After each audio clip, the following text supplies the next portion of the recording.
авч төрдөг байж.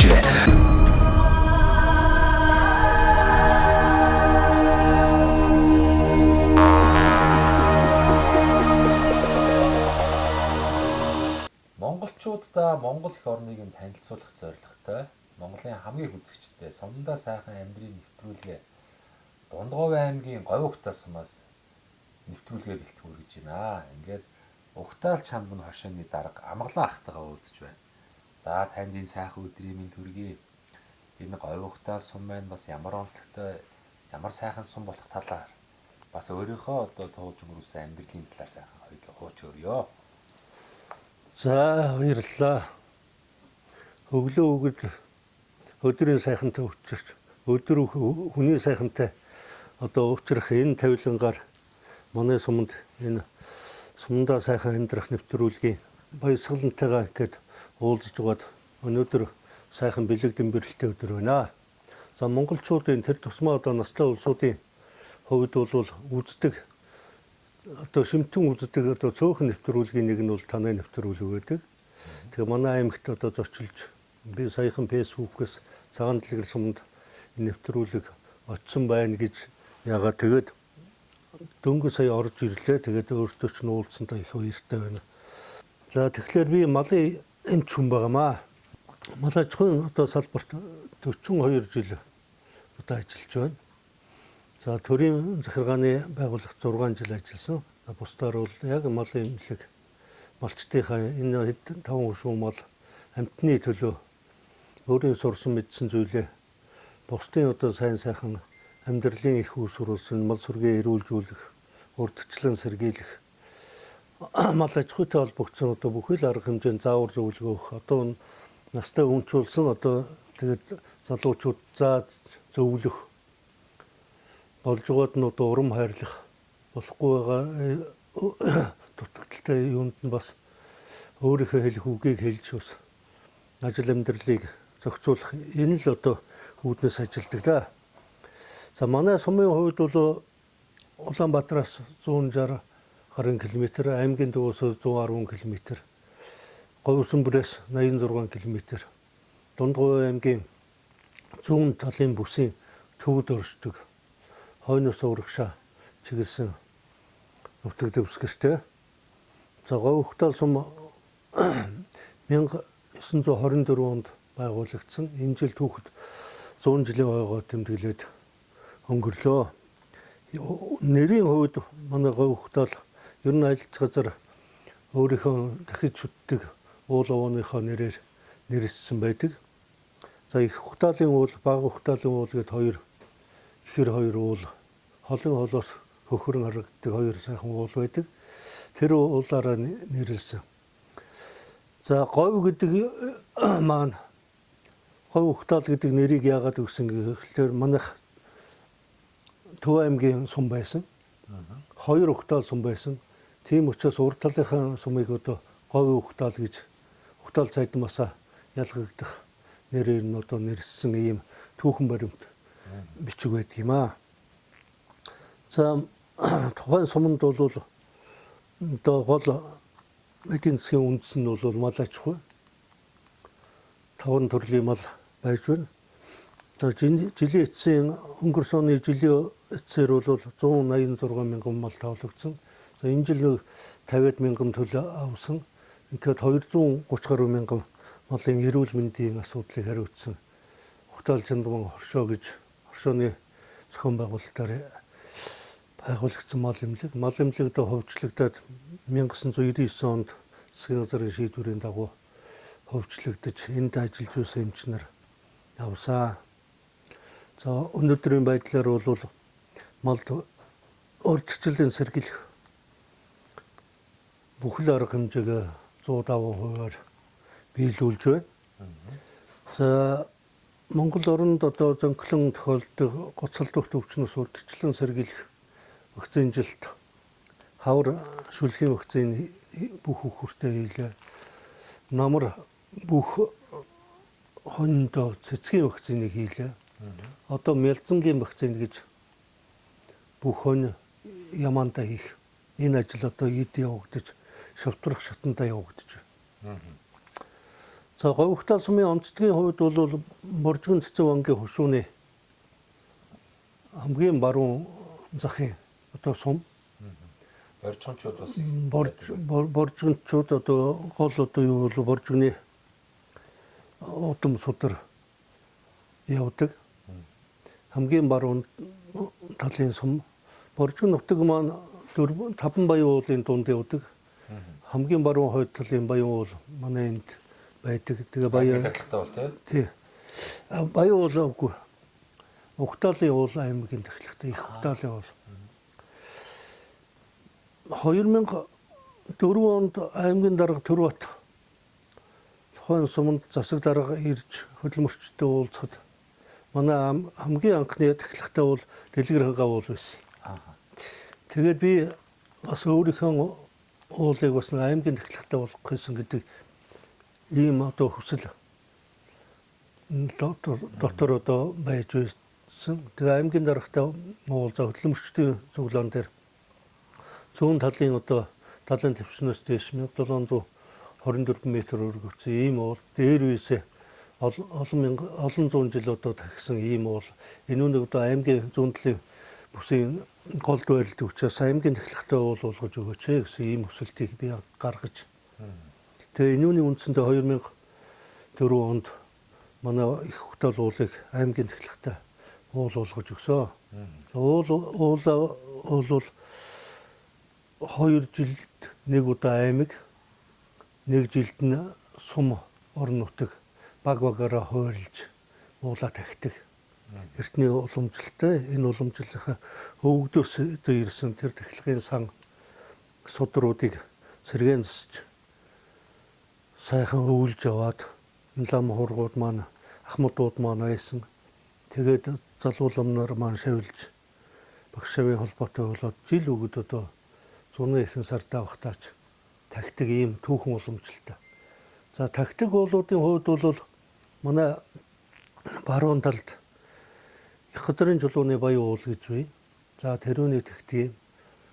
За манай зүүр талд хараатын уул гэж бий. Тэрүүнийг тахна. За тэрүүнээс хойш дашаачлын уул гэж бий. Тэр уулыг тахна. За энэ урд их баг 2 цагаан уул гэж бий. Тэрүүнийг тахна. За энд 50-ын хад гэж байдаг тэрүүнийг тахна. Ер нь уламжлал дээр үеэс тахиж ирсэн энэ түүхэн уламжлалаа 90 оноос хойш сэргээгээд тахдаг уулууд шүтдэг. Бид нар ч байгаль дэлхийн л одоо өгөгдөлтэй. Тийм учраас байгаль дэлхийг одоо аль болохоор зүй зохистой хариу нэгсэн байлгахын төлөө хүн бүхэн одоо энэ тахилганд оролцдог. Холын холоос одоо улсууд маань нутаг усаа нээж аав нь байхгүй ч гэсэн нутагтаа ирж нутгийнхаа одоо сайхан салхинд нэг илбүүлж уулан дээр гарч нэг хиймраас эргээ хийсэн гэж хол нутгийн одоо нутаг нэгт болон уугуул суугуул улсууд энэ Ухтаалынхаа уулан дээр одоо ирдэг ийм уламжлалтай. За би бол жил өгöd ирдэг. Энэ жил 100 жилийн хойтой холбогдуулаад манай сумын одоо амьдарч байсан тогмдын үр хүүхэд дүүд сайхан бойфер тоон гараж интэй бойферыг уулынхаа ороо дээр гаргаж ирж Алтан Берс гэж компани байдаг хэвлэлээ тэрүүний захирал дүүнэр ах дүүгээр авчирч яасан тэгээд их сайхан болсон. Уулаа гоё ойлгохын тулд одоо дээр үе уулын овоолгууч нэг юм пирамид шиг одоо ингээл инкут замбраагүй тэгэл өнөө анхны тахилгаар л харж байхад овооны ороо дээр л хэн хамаагүй гараад л одоо хатаг яндар уйдаг байсан.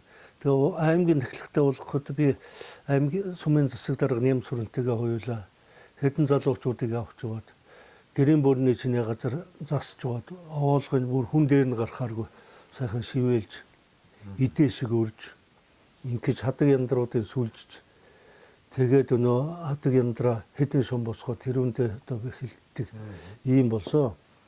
Тэгээ уул овоог бол унган төрхөөр нь байлгах талаар бас сайхан яаж одоо мод тарьж байгаа хүн байна.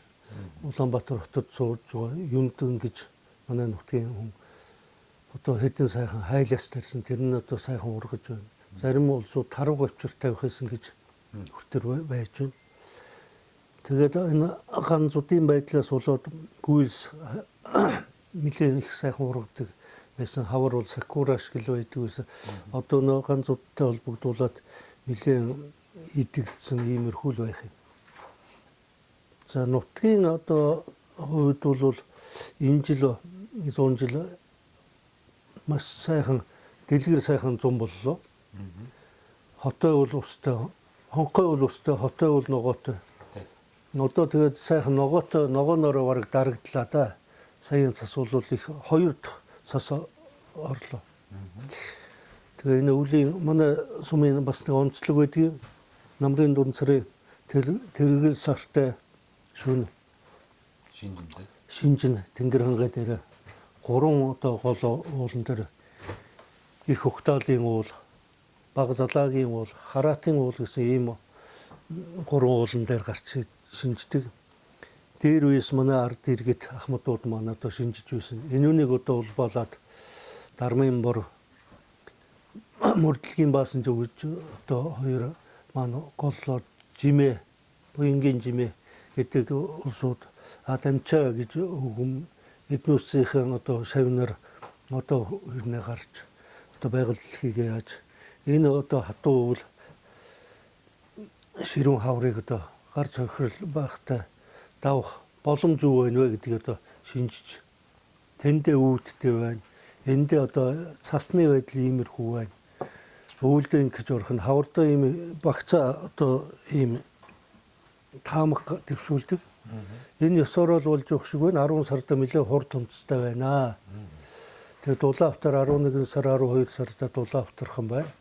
Хавртаа бол цагаагаар жоохон салхитай шуурхтай байна гэж иймэрхүү прогноз хэлсэн. Өндөр шилийн баяр гэж хүм байж байна. За шаруу юмцын эрдэнэ булган гэж байна.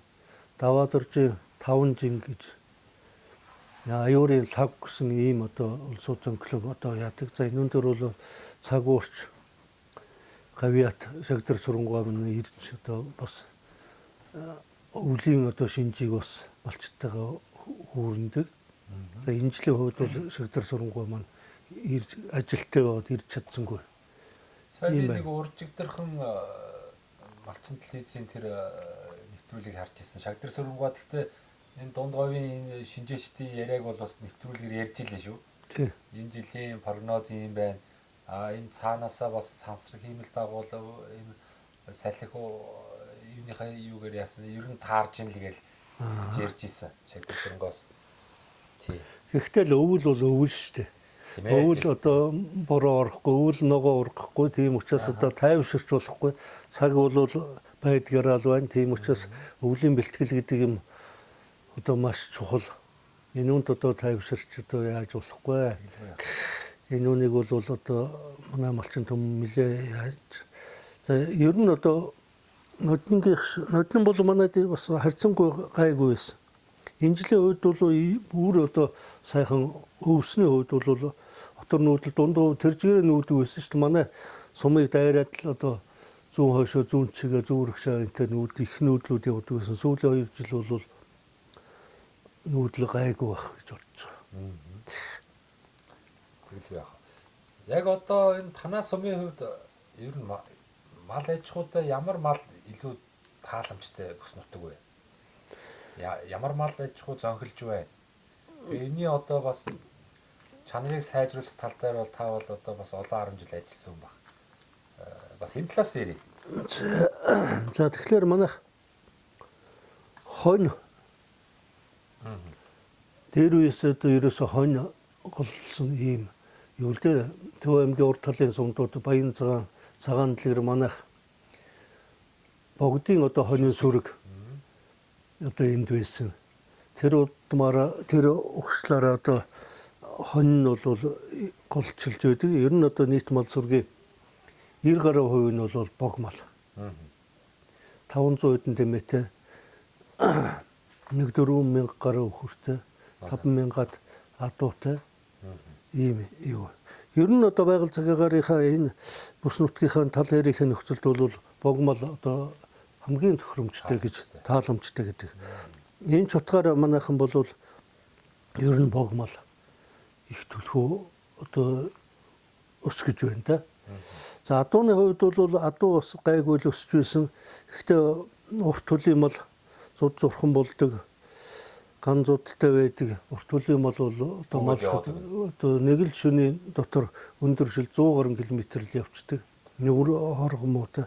За үхэр бол бас л нэлээ хорогдож байсан. Гэхдээ ер нь үхэр бол гарын дор маллаад байх боломжтой. Одоо тэжээлийн нөөц энэ одоо хадлан бэлчээр мөнгөл байдаг бол одоо энүүнийг авах ийм боломж одоо бүрдэж байгаа учраас үхрийг бас улсууд бас нэлээ сонирхох ийм болж байна. За тэмээ бол манайд цөөн бий. Ер нь манайх дээр үесээ тэмээ нэг хэрэгэлдэггүй байсан. Ер нь боржгончууд тэмээний мах идэггүйтэй холбоотой ч байсан юм уу. Тэгээ тэмээ гэхдээ ердийн хөсгөндөл унлага ачлаганд одоо хэрэгжилж байсан. Тэгээ сүүлийн үед чинь ерөөсөө бодыг бол одоо хүнсний зорилтоор хэрэгжилж байна шүү дээ. Адууг бол хурдны зорилгоор тий за зам болохоор дэлгэр сайхан байвал унаг гүү маань сайн байвал одоо хайрга сайхан уух юм. За үхрийг бол одоо саадаг байсан. Ер нь одоо цөөхөн. Ердийн хөсөг ашиглах талаар энэ одоо залхуу урч байх юм одоо манай сумд нэг 8 хүн л мөр унддаг шүү дээ. За тэгээд цаг уураад өөрөө ингээл тоолдгийг. Уул нь 12 3 байсан. Тэгээ ахмадууд маань одоо бас бурхны оронд явчих. Тэгээд одоо залуу. Гэхдээ залууч бол бас мөр унах энэ хурдан мөртөгөө ягаад зүчээ мүчээ бариад бас адуутайгаа нэлээ ойртож хурдан мөр сонирхдаг улсууд бол яаж вэ? Бусдаар бол тэгээ махын л хэрэглэх айргийн ухал энэ зориултаар хэрэгжилж байна. За малын чансааны хувьд бол манай сумын малын ялангуяа хонин сүрэг бол Төв аймгийн илүү нугламт хонь гэж би тэрэгүр бол нэлээд сайжрагдсан. Иргэдийн хоорондын одоо ах дүүгийн ба найз нөхдийн хувьд одоо манайхан ч баян цагаан руу их нүүр. Манай цагаан дэлгэрийн хонь бас их сайн. Баян цагааны нөгөө малын эмчч юм билээ. Цэгмэд гэж. Цэгмэд би нэг ярьцлага авч ирсэн. За настай хүн байх. Тий. Тэгээд одоо хүмүүс бол их сайхан найзууд шүү дээ. Тий. Ойрхон гэдэг утгаараа. Ер нь одоо нутаг ус зуд бол баян цагааных наашгаа нүгэл манайд хоншоор багт бол бууж хаяа багт бол одоо айсдаг ийм л журмаараа явдаг. Цагаан дэлгэрч адилхан. 100 одоо зуншлаг муу манайхан бас нүгэл очдөг. Ийм болчиход байна. Тийм учраас одоо энэ малын чанар дээр бол иймэрхүү байна. Тэгээд малын гоцхолдох төвчөнтэй холбогдуулаад малын шилжилт хөдөлгөөнд бас нэлээд хараа хяналттай байхгүй бол ялангуяа одоо өвчнөө боломжтой газараас өндөр ашиг шимтэй мал авчираад тэгээ орон нутгад өвчин тараах иймэрхүү эрсдэл одоо их байгаа учраас сэрэмжлүүлэг одоо мэдээлэл их байж байна. Саяхан гэтэл Дорноговь аймгийн урт талын сумд Ямааны гол руу өвчин гарч байгаа. Ийм онцлогдсон ийм юу байж байна. Тийм учраас ер нь одоо малыг дур зургаарөө биш мэрэгжлийн байгууллагын хяналтанд ор шилжилт хөдөлгөөнийг хийж байхгүй бол орон нутгийн ийм малын сүргийн эрүүл мэндэд одоо хүнд тохирол учруулах. За үхэр дээр бол цөөн бөөр улсууд бас сүүний чиглэлийн үхэр авчирч байна. Тэгээд сүүний чиглэлийн үхрээ авчираад бас цагаан эдээ хийх энэ тал дээр бас ахиц гаргал төлөвтэй. За манайх бол ерөөсө үхрийг нэг саахаа байж. Одоо энэ зүүн би тарилга хийгээл явж байлаа 5 айл үхэр саач. 8 сараас эхлээд 10 сарын одоо их хүртэр ямаага саад юм байна. Одоо энэ аар бол ихэд ямааны аар бол их хамттайхан. Ямааны аар бол одоо яах юм да? Хийх юм. Тэгээ одоо малчтын маань орлогын их үүсвэрүүлж энэ одоо ямааны аар бол чинь 50-аас 60 мянга болж хэлнэ. Тэгээ олд цовртой байна. Энэ манай нэвтрүүлэг сумдаа сайхан амьдрыг өөрүүлээд байгаа шүү дээ. За тэгээд хандлага бол ер нь төв рүүгээ чиглэсэн хандлага их явлаа. Ажлын байраа хайгаад одоо тухтай орчин ч гэдэг юм уу тийм ээ. Ингэсээр байгаа хот маань ер нь бол явах газаргүй боллоо. Машин дотор амьдэрдэг боллоо. Төгжирмээ ажил амжихгүй. Стресс бухимдал их байна. Агаар хөрсний бохирдол их байна. Монгол орон 21 ам 330 сум байна. Сум болгон одоо маш сайхан давуу тал онцлогуд байна. Энд олон сайхан ажлын байр бий болох боломжууд байна. Ялангуяа манай уламжлалт мал аж ахуйгаас та бол одоо мэдэх баг. Амьсгалаас бусдыг нь одоо ашиглах боломж байгаа шүү дээ. Арьс шир. За тэгээ сүү цагаан эдэ. Энэ бол нэг одоо за 100% биш юм ахэд ядаж нэг 90% ашигладаг болмоор байна. Тэхийн тулд орон нутагт одоо тэрийг боловсруулдаг жижиг зээг үйлдвэрүүдийг бас за ядаж сум болгон биш юм ахэд нэг 2 3 зэрэгэлдээ ойрхон сумуудын голд нэг одоо тийм аж ахуй байгуулдаг. Тэндээсээ нөгөө нутгийн иргэд нь одоо та үнээгээ саахгүй гэж ярьж байна.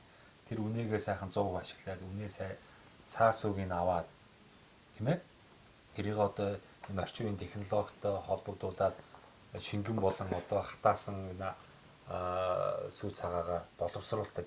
Ийм тал руугаа явахгүй бол малчид маань ерөөдөө за намар бол нэг идэж юу гэдэл нэг маха борлууч нь хэднэр болох юм.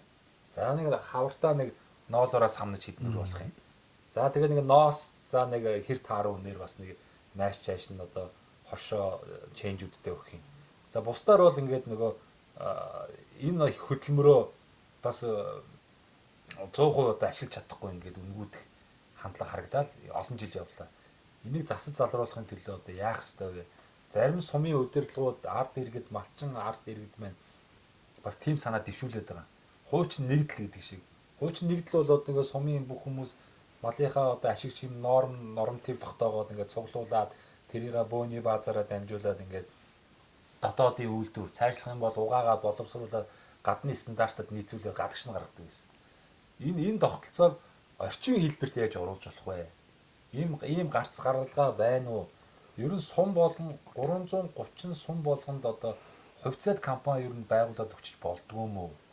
Одоо сум болгон хүн амын тоо харилцаа адилгүй байна л та. 1000 2000 3000 тэгэл 5 10 ч байна. Тэгэхээр тухайн сумын ард иргэдийг одоо хувьцаа эзэмшигч одоо тэр хувьцаат компани одоо гишүүд болгоод тэгээд нэгдсэн атайхан томоохон зохион байгуулалтанд оруулаад ингээд нутаг орныхоо энэ гарч байгаа түүхийдийг боловсруулдаг чадвал бүр нэмэн өртөг шингээгээд эцсийн бүтээгдэхүүн үйлдвэрлэдэг ийм хандлага чиглэл рүү ормоор байна гэд хүмүүс иргэд их ярих юм. За энэний одоо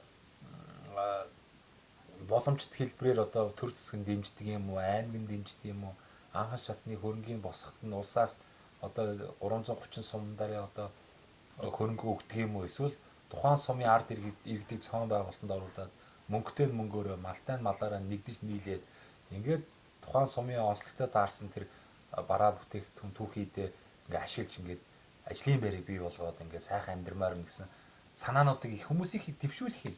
Та энэ дээр одоо хоёр нийгмийн сайн муу бүх ардаа оноо тэр амжилт бүтээлийг олж харж исэн хүний хувьд бидний одоо энэ амьдарч байгаа үед энэ одоо компани хамгийн зөв засаглал байгаа шүү дээ, хувьцаат компани. Хязгаарлалт хариуцлага компани бол нэг хүн л одоо ингээд юм хийгээд байдаг.